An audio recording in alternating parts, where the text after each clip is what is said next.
Kaibigan, topic po natin ngayon is high blood pressure. Yan po topic natin. So, tuturo natin sa inyo lahat ng paraan para maibaba natin yung blood pressure ninyo. So, bilang internist, cardiologist, linya ko po to.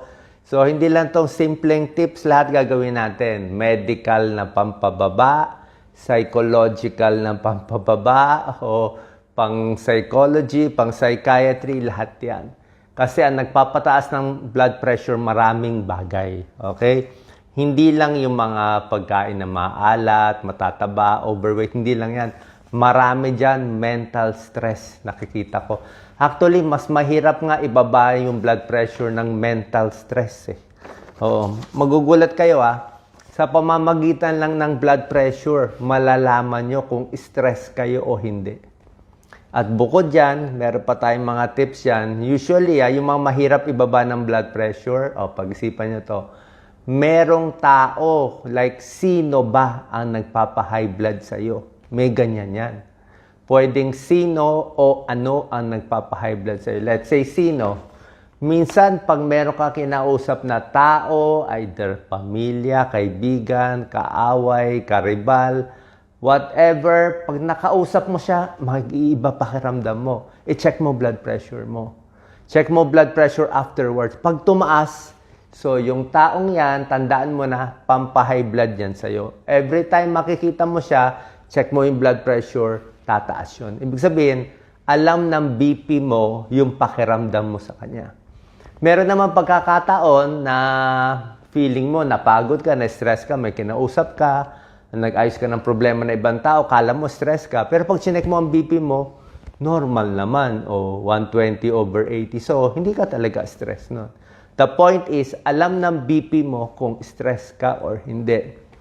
Minsan naman, ang maganda dito, meron din namang mga tao at bagay na pampababa ng blood pressure mo. Okay?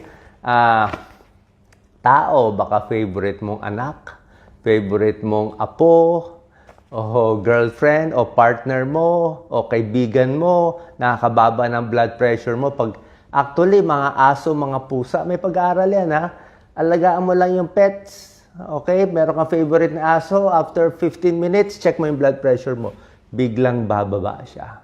So, malaking bagay ang psychological na pampababa ng blood pressure. Bigyan ko na kayo lahat ng tip. Pakinggan nyo lang to, bibilisan natin. Let's say sa overseas worker, di ba?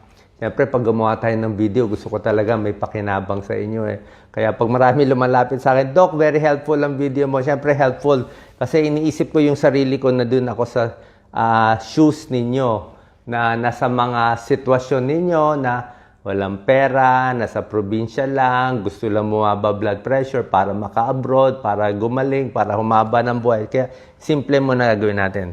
Let's say, overseas worker. Pag high blood ka, bagsak, di ba? Walang pera, walang trabaho. Kung hindi ganun kataas ang blood pressure mo, ganito gagawin mo. Pag kukunan ka na ng BP, upo ka lang sa silya. Bagsak mo yung katawan mo. Lapat mo. Bagsak mo yung kamay mo. Lapat mo, bagsak mo lang. Para ka lang patay, para ka lupay-pay, ganyan lang. Tapos, bawal magsalita. Bawal magsalita. Bawal gumalaw. Walang galaw, walang salita. Ganyan lang, relax ka lang. Bawal mag-cross legs, Bawal lahat yan, nakaka-high blood yan. Tapos, hinga lang malalim. Yan lang, mabagal lang, slow lang. Tapos, isip ka lang ng isang bagay na luma. Ayan, relax ka lang, 2 minutes, 3 minutes. Tapos, kukunan ka ng BP. Huwag lang gagalaw, hayaan mo lang siya. Lambot mo lang yung kamay mo. Lambot lang, bagsak lang. Pag check niya, sure ako mas mababa yan. Mas mababa yan ng 10 to 20 points. Pero, kung talagang high blood ka na, syempre, uminom ka muna ng gamot. Pwede naman yun, di ba? Inom ka muna ng gamot. Pero pag chine-check na kasi, dapat upo lang, relax lang. Yung iba kasi, sobra likot, di ba? Daldal ng daldal, galaw ng galaw. Ayan, pag chinek, high blood, dito lang maka-abroad. Kasi nga, in-stress mo sarili mo. So, yan ang isang technique. So, very relaxed, deep breathing, no talking. Pagdating sa maintenance medicine, ganito. Ang normal BP, 120/80, correct? Tapos, ang mataas na BP, 140/90, mas mataas. Pero, hindi lahat ng 140/90 masama. Like sa akin, sanay ako sa BP na 110/80. Pag ako nag 140/90, alam ko na yan. Mabigat dito, makapal dito, baka kumakapal dito. Parang nag-expand yung ulo mo. So, alam ko na yung symptoms ko. Bali, 140/90 sa akin, hindi na siya maganda.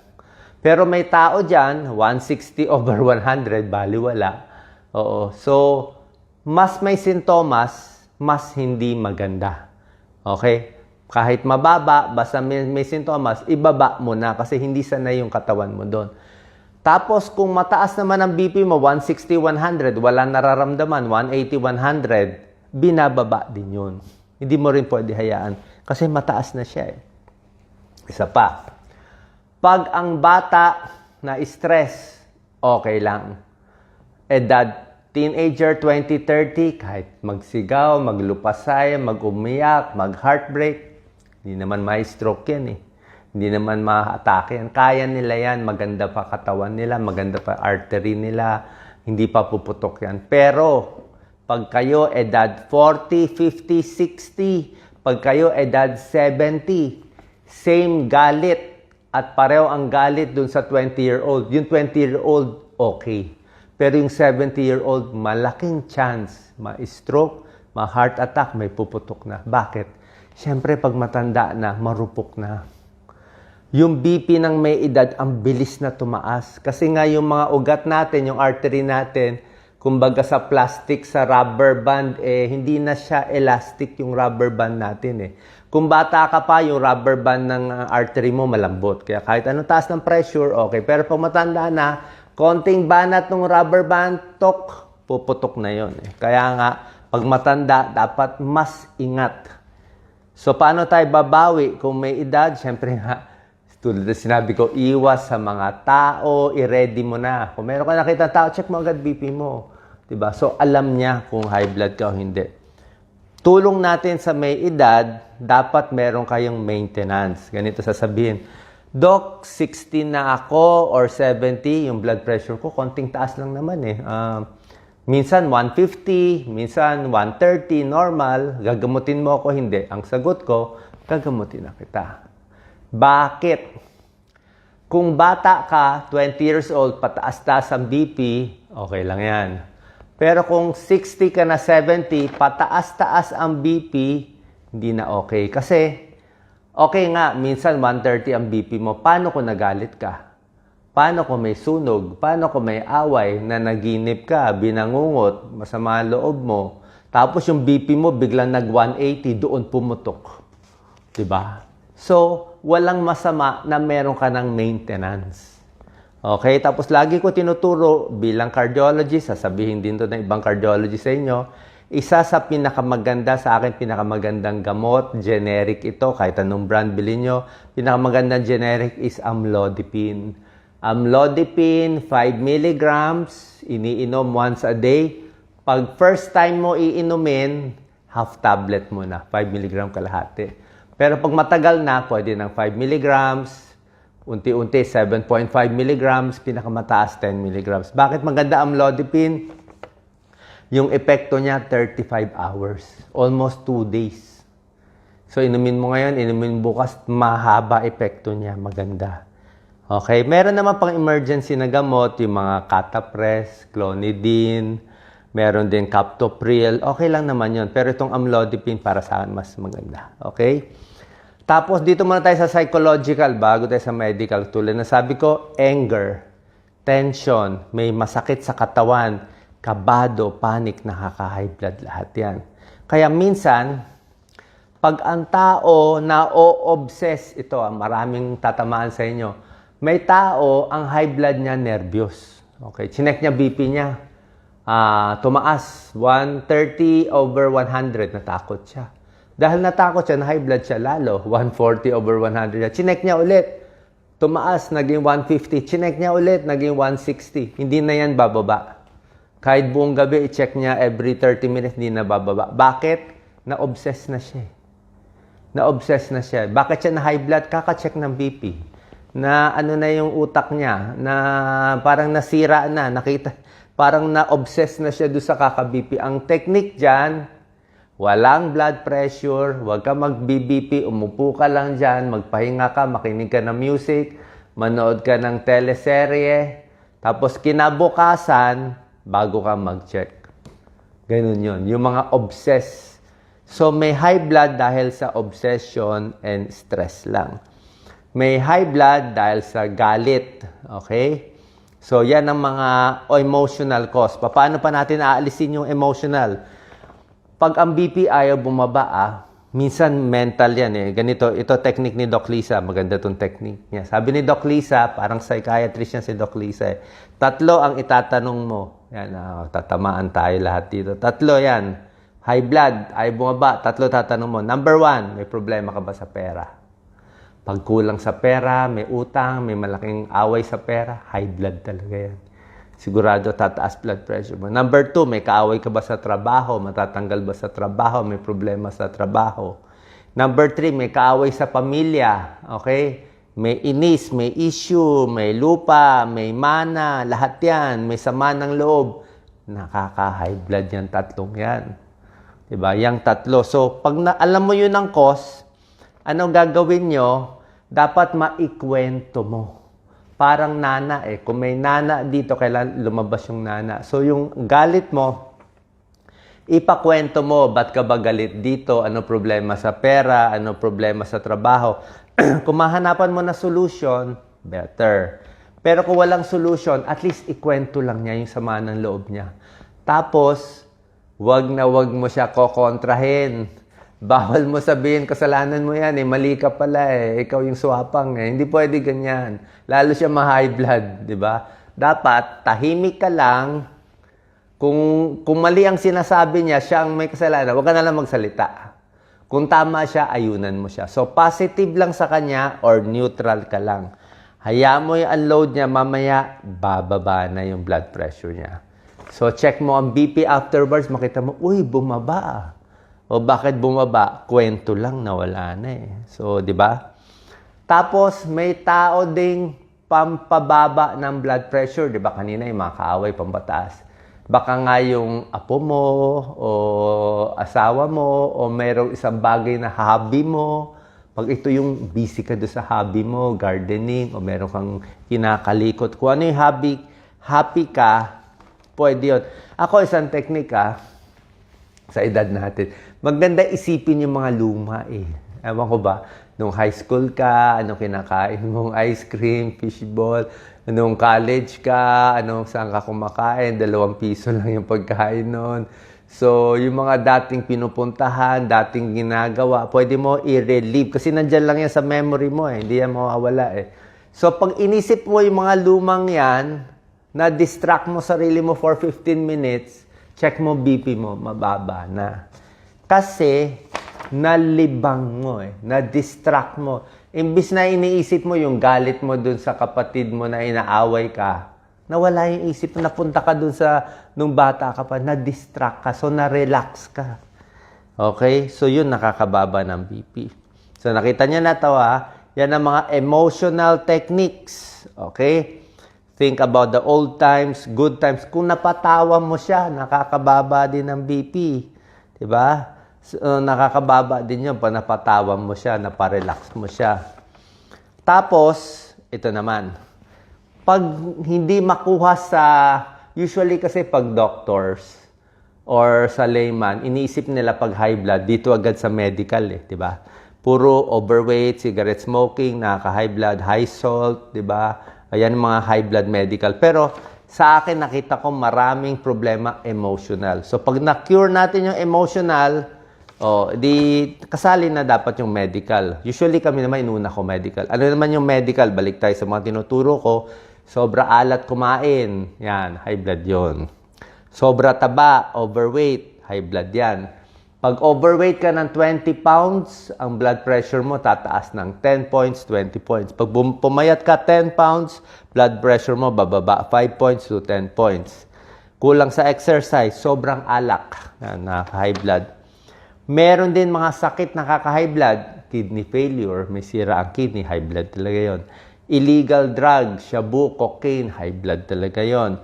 Thyroid, hyperthyroid, high blood din yan. At minsan, Merong mga tumor, may pasyente ako dati, adrenal gland tumor, pheochromocytoma, rare yun na talagang pag umatake, high blood lang mag-isa. Pero mas rare itong mga iba. So yan ang mga medical causes ng high blood at yung mga emotional causes ng high blood na tinuro ko sa inyo. Tapos bukod dito, di ba, nakita nyo na, ilalabas nyo yung stress. Tapos pag gabi na, dapat cool down na. Other techniques, music, nakaka-relax ang music, pwede yan. Aromatherapy, not so effective, pero okay lang naman, gusto mo lagay ng aroma. Massage technique, maganda yung massage, ha? Nakaka-relax ang massage, nakakababa ng blood pressure. Okay, dito sa ulo, dyan ng mga stress points natin. Sa Eastern therapy, meron pa dito, pero hindi ko alam kung effective Hindi ko alam, pero marami nagsasabi dyan, pati sa paa. Yan ang mga pampababa. Tapos deep breathing. Tapos visualization, isipin mo yung mga lumang bagay. Pwede kang manood ng less stress. Pero sa akin, music, malaking bagay. Mga instrumental, relaxing music. Pagdating sa supplement, ano ang pwede mong inumin? Okay? Pero syempre, pag high blood, gamot talaga maganda. Easy lang sa akin yung amlodipine, one of the best. Tapos yung mga iba, yung mga losartan ninyo, lahat ng mga sartan, okay lang naman. At ibang mga gamot. Pero usually, doktor na magbibigay niya. Tapos, pagdating sa supplement, ano makakatulong? Actually, itong mga supplement na to, hindi talaga nakakababa ng blood pressure. May tulong lang siya konti. Like vitamin C, magandang vitamin C, antioxidant. Potassium foods, pagkain may potassium, okay to, saging, prutas. Kasi pag kumain ka pagkain may potassium, maaalis ang sodium sa katawan, maaalis ang manas. Maraming potassium foods, maaalis ang sodium, yung kalaban natin, alat. Fish oil, omega-3 fatty acids, maganda sa puso, sa blood pressure, pwede na rin. CoQ10, may konting pag-aaral sa CoQ10. Ang tagal na nitong CoQ10. Nag-aaral pa ako sa medical school, may CoQ10. May konting pag-aaral, pero hindi talaga pampababa. May tulong lang konti. Garlic, may pag-aaral sa garlic, sa blood pressure, pati sa cholesterol. Pero hindi ka naman makakain ng maraming garlic sasakit ang tiyan mo. Pag hilaw na garlic, pag sunog naman yung garlic, hindi naman effective na. So, konti rin makakain mo. Yung garlic supplement, pwede, baka lang mahapdi sa tiyan. So, itong mga supplement, walang masama sa healthy foods. Tapos, papapaya at yung iba. Pero yung tinuturo kong anxiety and stress, very important. Tapos, bukod sa gamot sa high blood, meron din ako binibigay na anti-anxiety. Ito, yung mga naririnig nyo. Mahirap pa si reseta to Kailangan ng S2 license. So, hindi lahat ng doktor kaya magreseta nito. A few doctors lang kaya. May special dangerous drug prescription to para makareseta yung doktor S2 license. Makareseta ng Sanor, mga Lexotan, Bromazepam, Valium, Diazepam, lahat ng mga ganyan. Anxiolytics, yung mga ibang sleeping pills, yung mga Dormicum, kailangan So, ako favorite kong pamparelax yung Bromazepam, Lexotan. Luma na tong gamot. Sanay kasi ako magreseta nun. So, how do I give it? Bromazepam, 1.5 milligrams. Ako, ang normal dose ng psychiatrist is 1 tablet 3 times a day. High dose yun Pero ako, sasabihin ko sa pasyente, kalahating tableta lang nitong Lexotan, pamparelax lang. Kalahating tablet, pag ninenervyos ka, kung may kausap kang kaaway mo, uminom ka muna kalahating tableta, mga 15 minutes before. Para pagdating mo doon, medyo kalmado ka na. Medyo a little. So, sabi ko nga, itong mga pamparelax kung 4 ang pinoproblema mo, uminom ka ng diazepam, bromazepam. Kung 4 ang pinoproblema mo, pag nakainom ka, siguro 2 na lang problemahin mo, nandiyan pa rin. Makakatrabaho ka. Pero itong mga anti-anxiety, mahirap makuha sa doktor, although may S2 license ako. Tsaka hindi rin naman pwede puro gamot. Kailangan din talaga matuto ka ng technique. Kaya sabi ko sa inyo, blood pressure mo, alam kung stress ka o hindi. So, i-monitor mo. Pag bumababa, pag tumataas, Pag tumaas yan, may stress ka. Okay? So sana nakatulong tong tips natin. Lagay nyo lang sa comment kung ano pa ibang mga tanong ninyo. Sasagutin po natin one day. God bless po.